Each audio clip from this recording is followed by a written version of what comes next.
I was dragged by a car for a mile before the medical team finally placed me in the ambulance. The victim's condition is critical. Are any family members here? Get in the car now! Brian, one of the paramedics, yelled as my husband Anthony pushed through the crowd, running toward me.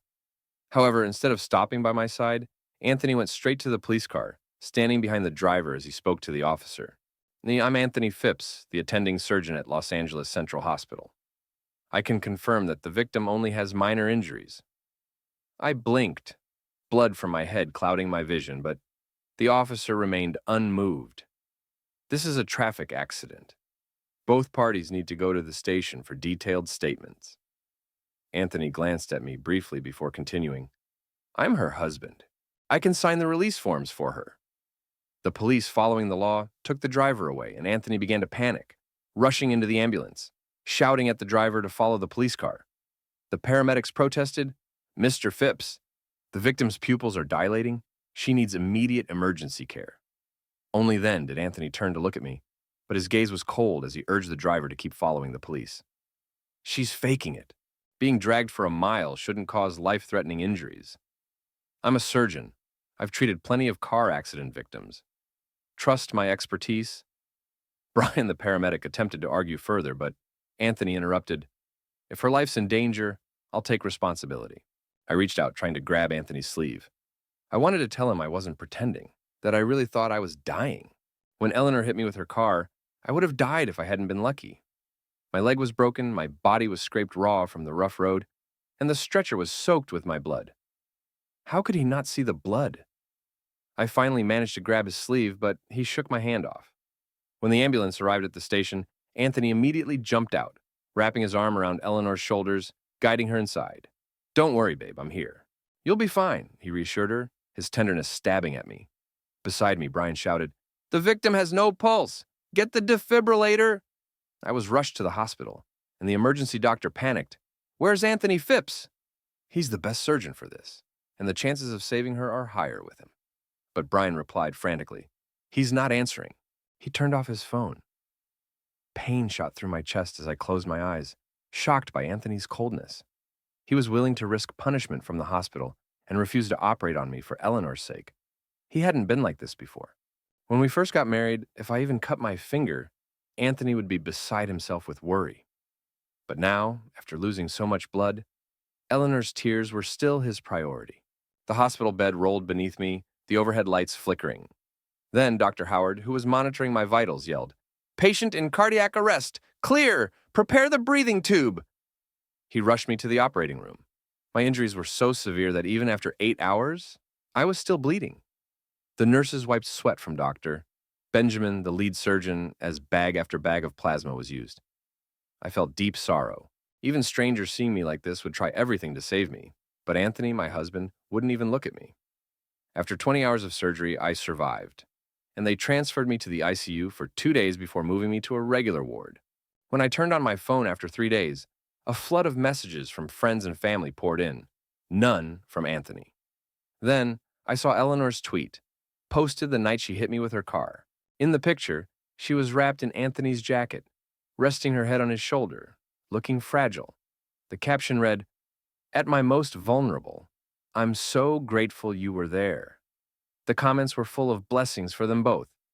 At that very moment, I had been fighting for my life in the ER, while Eleanor, who should have been at the police station, had been released thanks to Anthony's signature on the release form. Furious, I exposed the truth, posting, You dragged me for a mile and act like nothing happened? But as soon as I posted it, the message was deleted. Then Anthony called me. Jessica, are you done? Eleanor's about to take her bar exam, and you're causing trouble. Do you know what you've done? You staged a car accident and almost had her jailed. If I hadn't signed that form, her life would be ruined because of you. He accused me, conveniently ignoring that I was the one lying on the ground, covered in blood, while Eleanor walked away unscathed. He blocked my number, saying I could only contact him after apologizing to her. In the past, I'd have been terrified of him doing that. I loved him so much I was scared he'd grow tired of me. So I would run back, begging for forgiveness. But after nearly dying, I woke up feeling lighter without that love. He didn't come to me, and I didn't seek him out either. For days, Anthony stayed at the hospital, but he avoided me, hoping I'd apologize. He visited every patient except me. After 5 days, he finally broke. Jessica, how much longer are you going to stay in the hospital? Eleanor was driving slowly. Even if you were dragged 100 miles, you wouldn't die. Stop being dramatic and come home. He pulled back the curtain around my bed, revealing my still healing scars, with black stitches crisscrossing my body, even my face. He looked surprised for the first time, his eyes full of confusion. How did you get so badly hurt?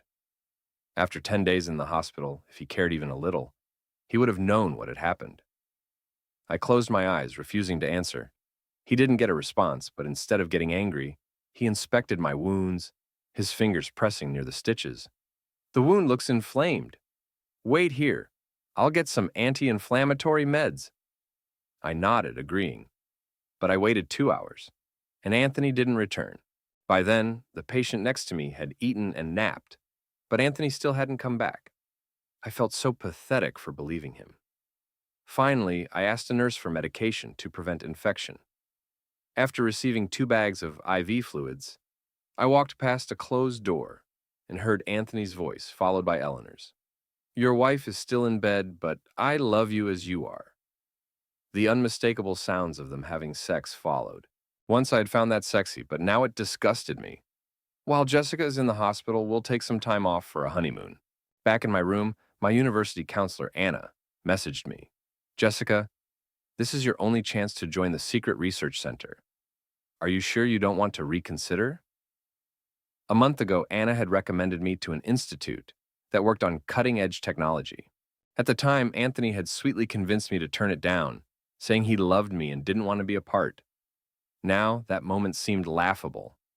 What I thought was love was just guilt over his affair. So I responded to Anna, okay, I'll go. She was thrilled and sent me a long message saying, with your talent, your contributions will be much more valuable than being a housewife. I rarely attended university, choosing to prioritize trying to get pregnant. I handed off my projects to classmates and distanced myself from research.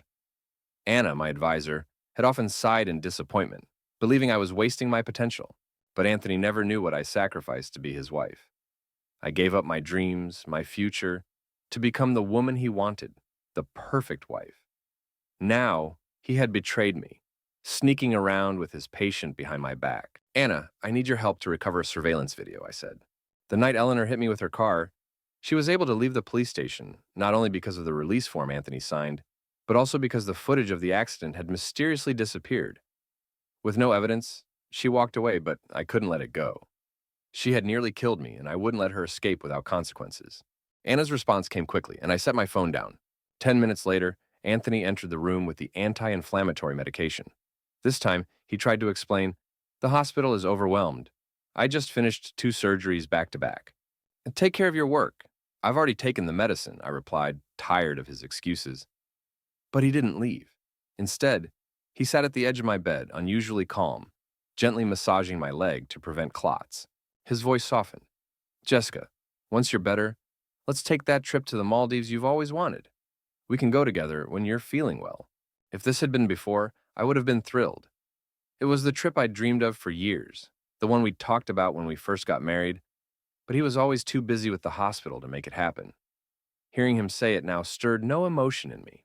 Maybe later, I responded flatly, my tone reflecting my indifference.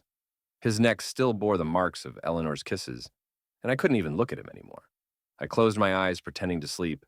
He seemed like he wanted to say more, but his phone rang. It was Eleanor.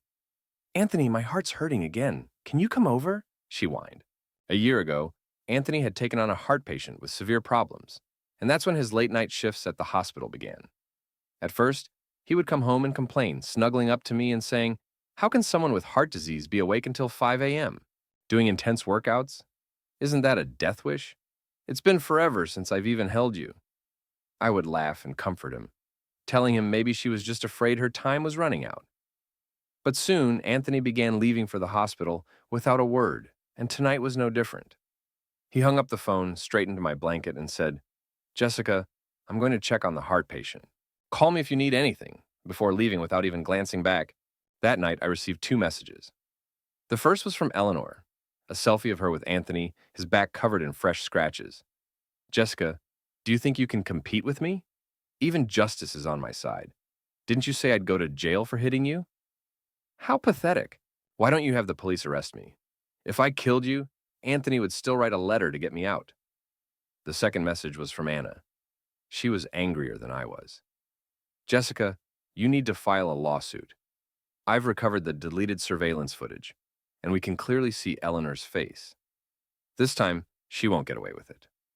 I can connect you with an excellent lawyer if you need one. We'll win this case. I opened the video Anna had sent me. It was 30 minutes long and clearly showed Eleanor speeding toward me, hitting me and dragging me along the road as she accelerated. By then, I was too weak to resist, like a rag doll, leaving a trail of blood behind. This was undeniable proof. I could charge Eleanor with attempted murder. I edited the footage into a shorter clip and posted it online, then called the police. Eleanor had dared me to call them, so I did just that. The police arrived quickly, and soon after, Anthony rushed to my room, his face pale with panic. Ignoring the stares of other patients, he snapped, "Jessica, what have you done?" I signed the release form. Why are the police here taking Eleanor? You had to go this far? It was a minor accident. She only dragged you a little, and you're still alive, aren't you? I looked at him calmly, the weight of everything heavy on my chest. Only now did I realize how deeply mistaken I had been about him. I removed my wedding ring, letting it drop to the floor. Anthony, let's get a divorce. He froze, staring at me in disbelief. For a moment, he was silent. Then a smug grin spread across his face. Jessica, after you divorce me, who else would want you? I'm the only one who would take care of you while you're lying in a hospital bed. I know you're upset, but it's just a small wound, right? When you're better, I'll take you to a cosmetic clinic to fix those scars. Is that enough for you? He still thought my injuries were insignificant. A wave of frustration surged through me. I rolled up my sleeve, showing my arm held together with steel pins. His dismissal ignited anger in the room. Before I could respond, Dr. Benjamin burst into the room, his face red with anger. Anthony, have you lost all decency? Being dragged for a mile at any speed is dangerous. But your wife was dragged at high speed. Her spleen ruptured. She was nearly dead. And yet you refused to operate on her because you ran off to tend to the woman who hit her. How much do you hate Jessica? Other families chimed in. Jessica is right here in the hospital and you didn't even check on her. Don't you see how tragic her situation is? She was vomiting all night and doctors had to rush her to surgery. That night after leaving the ICU was the hardest. My pain was unbearable, and I couldn't take painkillers. While other patients had their loved ones by their sides, I had to bear the pain alone. Anthony, in the same hospital, never even visited me. For the first time, Anthony seemed to realize the extent of my suffering. His eyes widened, and he instinctively moved closer, his lips parting as if to speak. But I didn't want to hear anything from him anymore. I didn't want to keep arguing with him anymore. I just wanted out of the marriage. Anthony, let's go to the courthouse in 2 days and get divorced. You can leave now. I need to rest. He didn't leave until Doctor. Benjamin stepped in, practically pushing him out, warning that if he continued bothering me, I'd file a formal complaint. The next morning, I woke to find Anthony beside my bed, silently using a cotton swab to moisten my dry lips. His long eyelashes cast shadows under his eyes, and he looked worn out, as if he had aged overnight. When he noticed I was awake, he quickly asked if I was in pain and offered me water. After he finished caring for me, he sat at the edge of my bed, hesitating.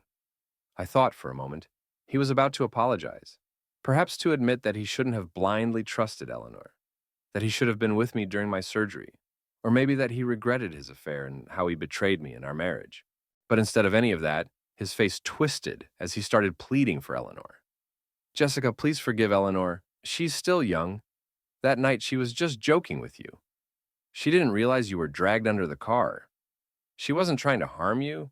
She's scared of even small dogs. How could she have meant to kill you? On the night of the accident, Eleanor had sent me several messages, all of them pictures, but none of me. They were of my cat, Lucy. The first picture showed Lucy with her fur standing on end, clearly terrified. The second image was much worse. Lucy lying motionless on the ground, her teeth missing, her fur stained with blood. Eleanor was in the photo too, smiling and holding up a victory sign. The third photo showed Lucy's lifeless body tossed into a dirty trash bin, only the tip of her tail poking out. I had watched helplessly as Eleanor tortured Lucy, unable to do anything. At that moment, Anthony had called me, speaking calmly as he tried to justify Eleanor's actions. Jessica, your cat was acting up. Eleanor just wanted to cuddle her, but Lucy scratched her, so she ran off. And now she's gone. Don't worry, when we get back, I'll buy you a new one. Lucy was the only thing my grandmother had left me. She had once held my hand, her eyes filled with tears, and said, Jessica, I won't be around much longer, but Lucy will watch over you as you grow up. 10 years had passed since then, and I had grown older, and so had Lucy. I had hoped to spend more time with her, but that was all taken away by Eleanor. In a fit of rage, I had screamed at Anthony and stormed out to confront Eleanor the next day. The moment I saw her, I slapped her across the face. Never did I imagine she would hit me with her car twice and then drag me for a mile, accelerating in an attempt to shake me off. I truly believed I would die that night. Maybe Lucy sacrificed herself so I could live. That thought made my gaze turn cold, though Anthony didn't seem to notice. He kept holding my hands, trying to reason with me. Jessica, Eleanor's so young. Do you really want to send her to prison for the rest of her life? She's about to take the bar exam next week. She has a bright future ahead of her. Wouldn't you feel guilty for taking that away from her? Even though I had undeniable video evidence and was determined to press charges, I could tell that Anthony was desperate to get Eleanor out of this situation. His guilt didn't stop him from uttering the most appalling words. Jessica, there will be journalists interviewing you this afternoon. I hope you'll tell them that Eleanor didn't mean to hurt you, that it was you who hooked your clothes onto her car for fun, and that's how you got dragged. Just say you were the one who hooked your clothing onto the hood, and Eleanor will be in the clear. I couldn't believe what I was hearing. Anthony, in his arrogance, seemed to think that everyone else was foolish, as if only he could see things clearly. And even if someone bought his ridiculous story, why on earth would I help him cover for Eleanor? I wanted her to rot in jail for the rest of her life. Anthony must have realized how unreasonable his request sounded, as he paused for a moment before offering something in return. Jessica, if you say that in front of the reporters, I'll take you on that trip to the Maldives. And don't you want to have a baby? If Eleanor gets out, we can finally start a family. I agreed. Anthony was thrilled, hugging me tightly and promising to treat me better from now on. But where he couldn't see, I smiled coldly. Anthony, just wait. I'll give you an interview you'll never forget. As promised, reporters came to interview me that afternoon. The surveillance video I had posted online had already gone viral, and many people were supporting me. The press was eager to hear my side of the story. To my surprise, Eleanor showed up too. Somehow Anthony had managed to get her out of police custody, and now she stood in my hospital room, ready to witness my live interview. The cameras were on me, but as I looked around, I noticed Anthony standing in the crowd, holding Eleanor's hand, hidden just behind the group of reporters. He gave her a reassuring look, filled with confidence, as if to say, "You'll be fine. You'll walk away from this unscathed." I sneered inwardly. Did he really think a promise of having a child would win me back after everything that had happened? The interview began. Jessica, is the surveillance video online real? Everyone in the room waited for my response, except Anthony, who furrowed his brow as if he hadn't known about the footage. I ignored him, looked directly at the camera, and smiled slightly. Yes, it's real. The reporters quickly asked another question. So did Eleanor really try to kill you? Was it because of an emotional conflict? Or was there another reason? The camera panned to Eleanor. The moment unfolded too quickly. Anthony, still holding her hand, didn't have time to let go before the camera caught it on live television. There was no way to edit it out. The connection between Anthony and Eleanor was clear for all to see, and the online community's comments were merciless. So that's it. The wife barely escapes death, and the husband still chooses the one who tried to kill her. Divorce is inevitable. Anthony stepped forward, positioning himself protectively in front of Eleanor. With his usual confidence, he addressed the camera. Things are not always what they seem. There may be a twist to this story, and my wife will explain everything. He gave me a sharp look, a warning not to say anything unexpected. I took the hint and played along. Yes, there is indeed a twist, I said. Anthony's smile grew. He believed he had controlled the narrative. But then I pulled out my phone and played a recording of our conversation from earlier that day, where Anthony had tried to convince me to lie to the reporters. This is my husband, Anthony, I said, letting his words play for all to hear. He wanted me to say that I hooked my clothes onto the car's front hood myself. I paused to let the weight of those words sink in before continuing. I never knew how easily someone could lie, and I never realized the power a doctor could wield. The power to deny treatment, to abandon his hospital duties, to be with his lover for a full day and night. I left out the part about the ambulance, not because I had softened, but because I didn't want to drag innocent people into it. Still, what I had revealed was enough to cause an uproar. The hospital staff tried to stop the broadcast, but it was too late. The news company was reputable and had significant influence. Cutting the live feed wasn't an option. Anthony's face twisted in discomfort. He struggled to maintain his composure, but his nervousness was clear. Eventually, he was called in for questioning. Before the interview ended, the reporter asked me one final question. So, Jessica, do you have any more demands? I nodded, keeping my eyes on the camera, my voice firm and unwavering as I declared, I want a divorce from Anthony, and I expect Eleanor to be held accountable for her actions. Once the interview concluded, the room fell quiet again. Anthony was summoned by the hospital for questioning, and Eleanor was taken away by the police once more. As she was escorted out, Eleanor shot me a final glare, saying, Jessica, don't get too confident. Anthony will definitely get me out, and when I'm free, I'll make sure to get my revenge. I didn't take her words seriously. With the list of crimes she had committed, drug use, animal abuse, and intentional harm, there was no way she was ever getting out of jail. It wasn't until later that I realized she had been involved with drugs. In one of the photos she sent me, showing her torturing my cat, there was a bag of powder next to a syringe that she had unintentionally captured. When I forwarded this image to the authorities, they launched an investigation into her home and uncovered multiple bags of drugs. Eleanor was still oblivious, unaware that her drug use and animal cruelty had been discovered. She sat confidently in the police car, not realizing that this time she wouldn't be getting out. Just then, Anna texted me, waiting outside the hospital to take me to a secret research facility. I signed my discharge papers and got into Anna's car. From that moment, I was just Jessica, no longer Anthony's wife. By the time Anthony burst into my hospital room, I had already left the city. He found nothing but an empty bed and my wedding ring. A kind relative from a nearby bed told him, Anthony, there's no need to search for her. Jessica's already been picked up by her family. Realization dawned on Anthony. 6 months earlier, I had bought a house. But at the time, he had been too distracted by his affair with Eleanor to pay it any attention. Now, he finally understood that the house was likely for my family. He began to wonder if I had been planning the divorce for a long time. Frustrated, he went straight to the house I'd purchased, banging on the door and shouting, Jessica, come out! Eleanor is still in police custody because of you, and you're just walking away? You've really changed, Jessica. I'm disappointed in you. If you come back now and help get Eleanor out of jail, I'll let it go, and we can stay married. He knocked for ages, but no one responded. Finally, he called the building's management, demanding they unlock the door. Since we were still legally married, they complied. Once inside, Anthony rushed in, his eyes immediately landing on a black and white photo hanging in the living room. It was an image of an elderly woman with kind eyes.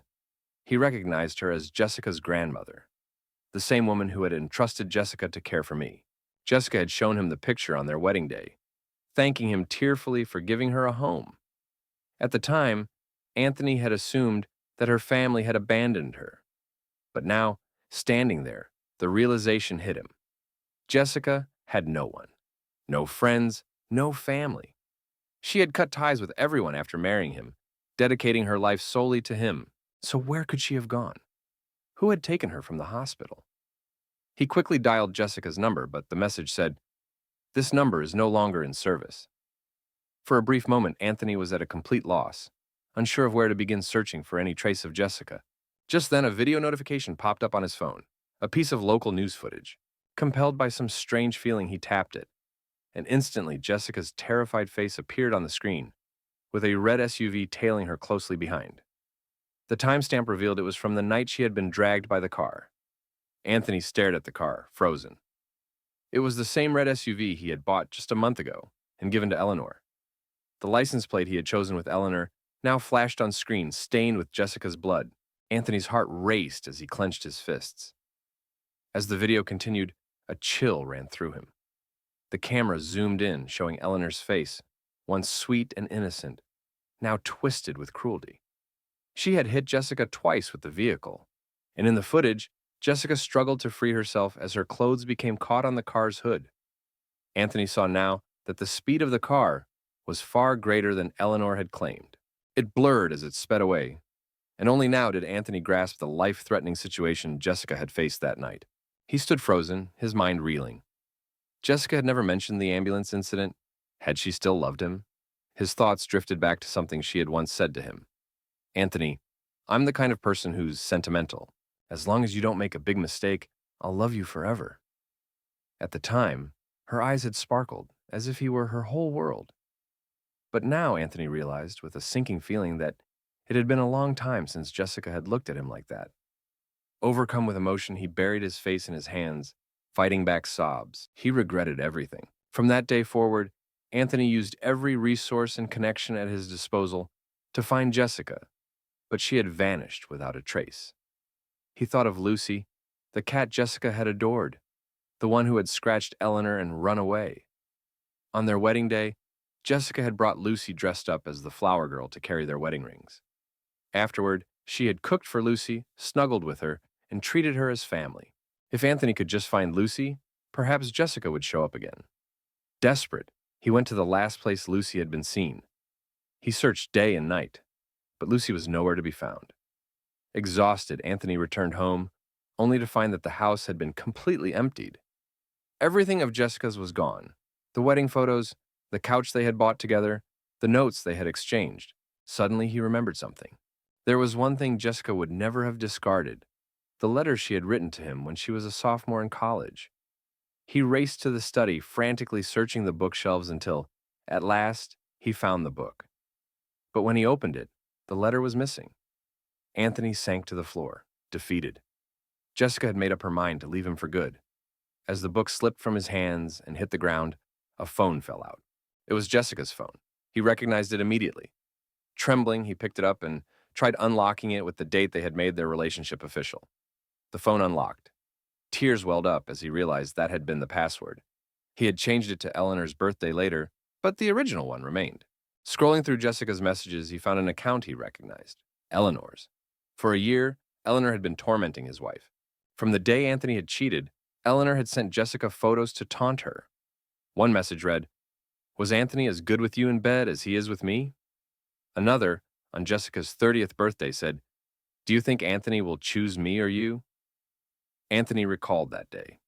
He had planned to spend it with Jessica, but Eleanor had called, claiming she had chest pains. He remembered the sadness in Jessica's eyes as he rushed to Eleanor's side without a second thought. Overcome by guilt, he slapped himself hard and kept hitting himself as he read each message. He did it more than 20 times. The last message made his blood freeze. It was a picture of Lucy, the small cat, her teeth pulled out, body burned and limbs broken, while Eleanor smiled sweetly in the photo. Anthony's whole body shook. He couldn't even imagine the pain Jessica must have felt when she saw that image. Then, a call from the hospital came. But it wasn't to ask why he hadn't shown up for work. It was something far worse. Everything Anthony had done and said in the ambulance had been exposed. And the one who had exposed him was none other than Eleanor, who was now in prison. 2 days earlier, during Eleanor's first trial, she had sent him a message through someone saying, "Honey, didn't you promise to get me out?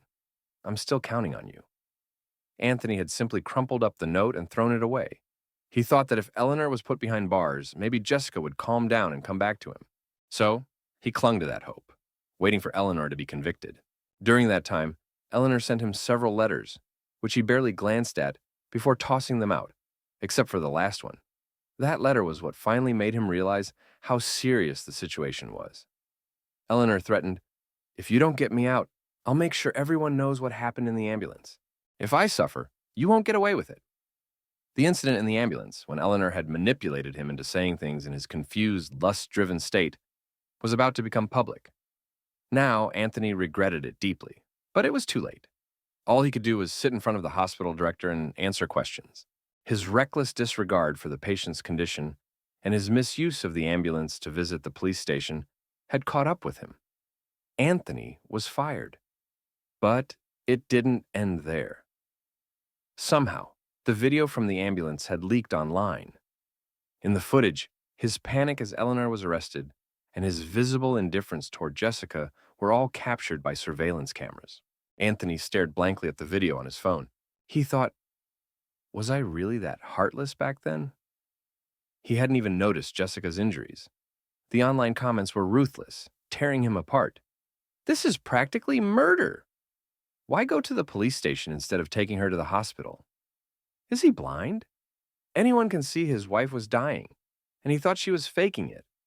He only cares about his mistress, not his real wife. The criticisms were public for everyone to see. Anthony panicked, wondering if Jessica had read them. Would she believe them? He covered his eyes, tears streaming down his face. He wanted so badly to tell Jessica that he had always loved her and only her. As days passed, the ambulance incident became a bigger scandal online, and Anthony found himself completely unemployable. Eventually, he went to visit Eleanor in prison. She was the only one he could turn to. Eleanor, do you have any idea what you've done? You almost took my wife away from me, and now I've lost my job because of you. Are you trying to destroy me? Eleanor's smile was unsettling. If there hadn't been a glass wall between them, Anthony would have slapped her. Stop pretending to be the victim, she said mockingly. Yeah, you talk about losing your happiness and job, but wasn't it you who ruined them? Did I make you cheat? Did I force you to use the ambulance for personal reasons? Furious, Anthony slammed his hand against the glass. You seduced me. If it weren't for you, I wouldn't have made those mistakes. Eleanor laughed bitterly, finally showing her true colors. She knew she'd never get out of prison. Anthony, it's all because you couldn't control your desires. Don't blame me. You're just as guilty as I am. Anthony's lips trembled, unable to argue back. Defeated, he spat. Rot in prison forever, Eleanor. For a brief moment, luck seemed to be on Anthony's side. After leaving the prison, he found a job at a low-end hospital. However, he soon realized he'd never be a doctor again. While performing surgery on a car accident victim, all he could see in his mind was Jessica's face. His hesitation nearly cost the patient's life, and as a result, he was fired again. After that, no hospital would hire him. Lacking other skills, he had to take on whatever work he could find. 10 years later, under my leadership, the project I had been working on reached great success. At the press conference, the investors invited me to dinner at a hotel. On my way to the restroom, I bumped into Anthony. He was pushing a cart of dirty dishes, looking like a completely different person. The arrogance that once defined him had disappeared, replaced with numbness. His back was hunched and his steps were hesitant. He was now working as a dishwasher at the restaurant. I couldn't help but remember the past. He had been so admired, and I had ensured he never had to lift a finger so he could focus on saving lives. But now here he was washing dishes. I walked past without a glance, but suddenly Anthony's voice called out, full of emotion. Jessica, what are you doing here? You have no idea how much I've missed you all these years. You've been in my dreams every night, I scoffed, stepping further away. Sir, do we know each other? He reached out to grab my hand, but I frowned and stepped back. Pain flashed in his eyes. Jessica, please, I was wrong. I know I was wrong. Can we start over? I've always loved you. Before I could respond, the project investor returned from the restroom and stood beside me, glaring at Anthony. What makes you think you can even talk to her? Do you know how many people will line up to meet her once her invention goes public? Get lost. The hotel manager quickly intervened, pulling Anthony away and scolding him. Anthony lost his job once again, but it didn't matter to me. Meeting him again, 10 years later, was just a brief moment in my life. After the press conference, I returned to my secret lab and dove back into my research.